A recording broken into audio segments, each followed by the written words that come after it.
Guys, eto ang laging paalala sa lahat ng mga kababayan natin na magta-travel lalo na pauwi sa Pilipinas na dapat laging sundin ang baggage allowance na nakalagay sa inyong ticket dahil kapag sumobra kayo sa inyong bagahe o sa kilo ng inyong bagahe ay kailangan nyo magbayad ng excess baggage charge na alam naman nating napakamahal.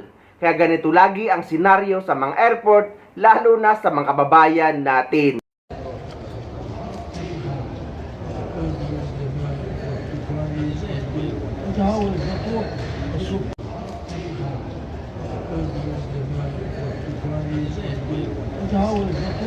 Mahigpit na pinapaalalahanan po natin ang lahat ng mga pasaherong papalis o may plano nang magtungo sa ibang bansa o lumipad na bago dumating sa terminal pa lamang ay alam nyo na ang timbang, ang kilo ng inyong mga bagahe.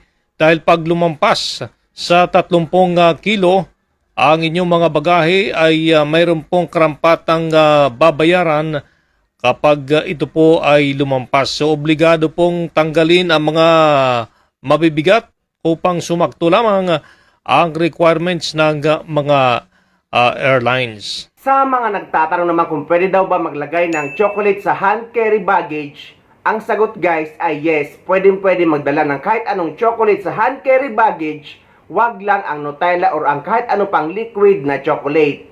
Dahil ang Nutella ay considered yan na liquid, kagaya dito sa binahagi ng isang kababayan natin. Sa mga nagtatanong kung pwede ba mag-hand carry ng chocolate, yes na yes, pwede po. Basta yung chocolate nyo ay hindi liquid. Kagaya ng mga Nutella, hindi yun pwede yung may palaman na Nutella. Pero yung mga chocolate, pwede mo siya i-hand carry. So kagaya nitong hand carry ko, ayan, mostly mga pagkain yan siya guys, lahat.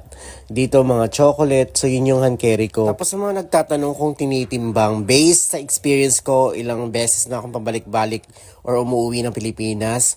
Basta sa Saudi Airport, hindi naman tinitimbang yung hand carry ko guys. Basta hindi kayo nahihirapan or yung hindi kayo maraming bit-bit. Hindi kayo masisita or yung puro international flight lang kayo or walang domestic flight. Kasi pag domestic flight, tinitimbang talaga yung hand carry. So usually, 7 kilo lang yung hand carry. Pero ito guys, lagpas to ng 7 kilo. Ayan. So sa experience ko naman, pero expect nyo pa rin lagi na baka titimbangin. So yun lang.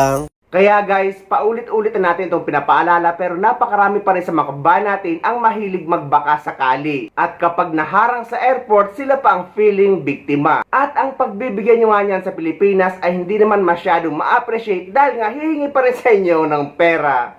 Kaya guys, para iwas stress sa airport, ay sundin lamang kung ano ang nakalagay sa inyong ticket.